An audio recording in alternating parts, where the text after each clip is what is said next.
I've been listening to your tapes for a while now, and there's one thing I have not heard addressed, so I'm thrilled to be able to have the opportunity to ask you directly.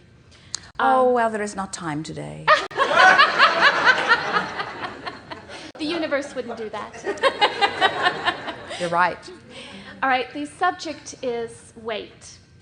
Now, what I appreciate my body very much. I love my body in very many ways. I'm growing to love it more and more. And I totally understand and believe and reflect that the food I partake in reflects itself not at all in my body. So I'm totally comfortable with the food that I enjoy. What I don't understand is how do I get... I love a virtual reality of weight, but what I don't understand, because there's a couple of physical things that causes me to have some concerns. One is the thighs rubbing together in hot weather can cause bruising, and two is sometimes bending over my stomach can cause breathlessness, and then a little bit of vanity is in there too. But what I would like to understand is how do I virtual reality or focus wheel a more slender body without depreciating the body I have now, without putting it down. I would like a bridge, please, to get me from not putting my body down as it is now, still loving and appreciating it where it is, but also virtual reality slender. Well, we want to say to you, you can't have it both ways. And here's what we mean by that. You cannot focus upon your body as it is and focus upon your body as you want it to be at the same time. In other words, you can see yourself as you are, or you can see yourself as you want to be, and whichever one of those is most dominant is how your body is. In other words, it's possible to appreciate the flexibility of your body while you are not appreciating not being able to fit in your pants. It's possible to appreciate the health of your body while not appreciating the girth of your body. In other words, you have multiple conversations about yourself relative to your body. And so when you were saying to us all of these things that you love about your body, we did not find vibrational disagreement with most of what you say, but relative to the subject of how you feel in your body or how you want to look in your body, we do not think that you are at one with what is, and we do not think you're practicing something else enough to make it dominant. So here's an easy way to approach it. If you want to know what your dominant thought is, look at what your dominant experience is, because you cannot have an experience that is other than your dominant thought. That's the wonderful thing about this law of attraction. The evidence is all around you. And so, but we're always trying to soften that by saying to you that everything is constantly changing. And so while it is nice to know that what I think and what I feel and what will manifest is always a match, it is also nice to know that what I am living in manifestation is evidence. In other words, it's nice to change vibration pre-manifestation, but it's just fine to change vibration post-manifestation. In other words, so what if I'm sick? I can change it. So what if I weigh more than I want to weigh? I can change it. Now we'll get to the heart of your question. The way you change something from what is to something that you prefer is by forming images of what you prefer and activating the vibration of that and letting that vibration be dominant within you. It's that simple. So all you have to do is spend a little bit more time in virtual reality and a little less time in conscious reality.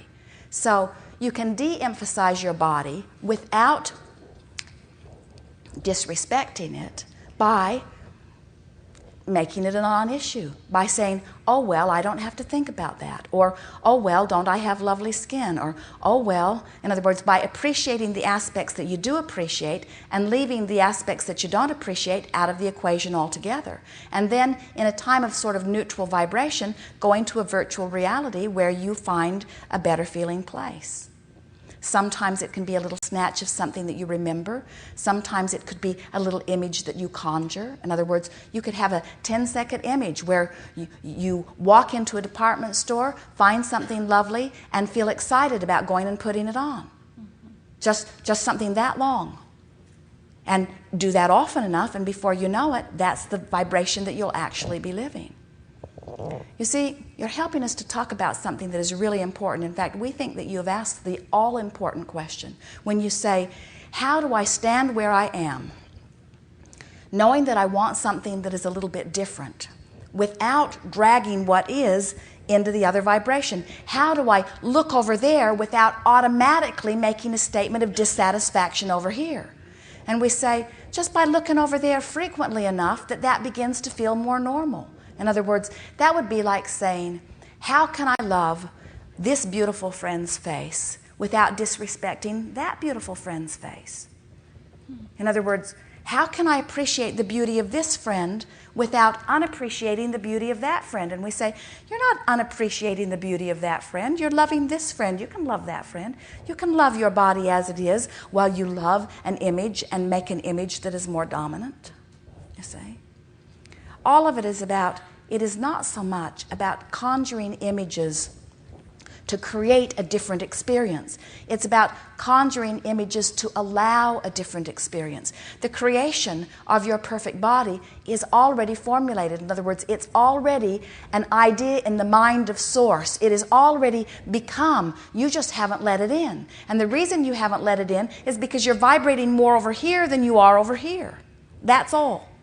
That's why when it happens, it usually happens very quickly, you see.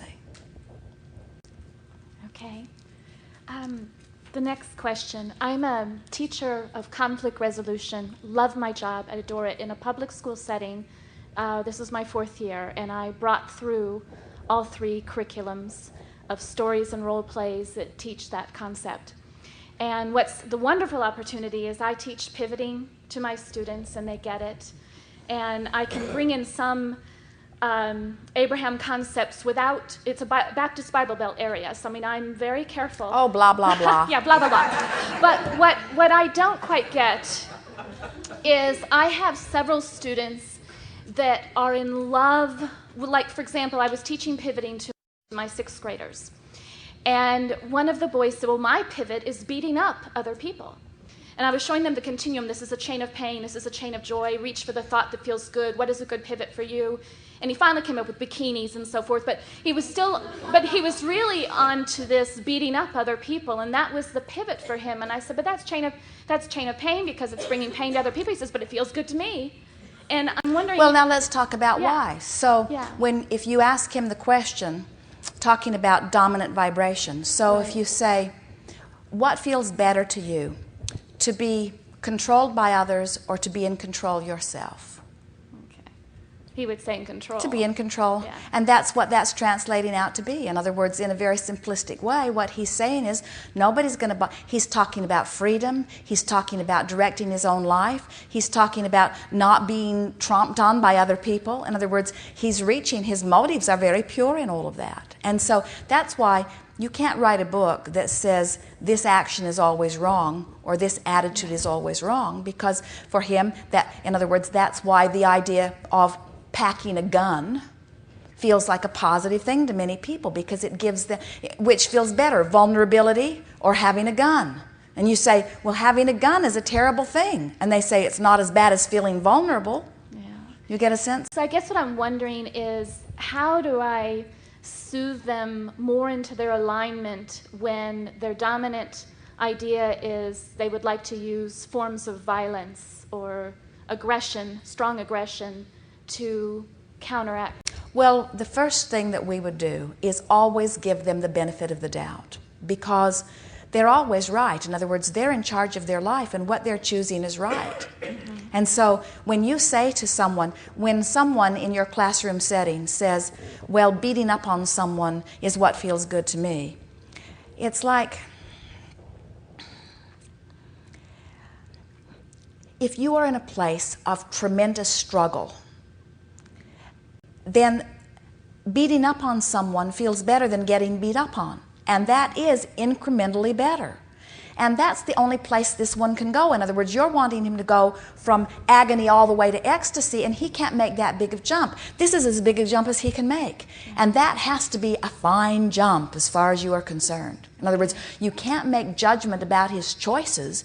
You have to understand why that feels better than that. And so as you look at him and you say, as opposed to what? In other words, as he said, beating up on other people, that's what feels good to me. And then you might say, as compared to what? And as he says, as compared to them beating up on me, or as compared to them thinking badly of me, or as compared to them disapproving of me, then you might say, oh, I can see where you're coming from. Yeah, that is a better choice. You heard us here today offering all kinds of those options. In other words, you're just reaching for the thought that feels better and reaching for the thought that feels better. Yeah. If you said to him, well, wouldn't you really like it if everyone just loved everyone and got along with everyone? He'd say, get real. He'd say, what planet are you from? I'd say, that's no fun. And he might even say, that's no fun. And you couldn't convince that the people who are going into battle. In other words, there's all kinds of people that believe they're making the world a better place. In other words, this is their idea of nobility. Who are the people that you most honor in your society? What are the most monuments about? The biggest monuments, the most statues, even in your physical environment, are about people trumping other people. Those are your heroes, in other words. And the reason that they are heroes is because those who are making them the hero see the alternative as being trampled yourself. Yeah. You see. That's why your nation is, for the most part, really behind taking any means necessary, even if it means destroying whole other nations, because they fear the idea of terrorism. And so he's not speaking anything different than what almost everybody in your nation is voting yes for on those polls. You see.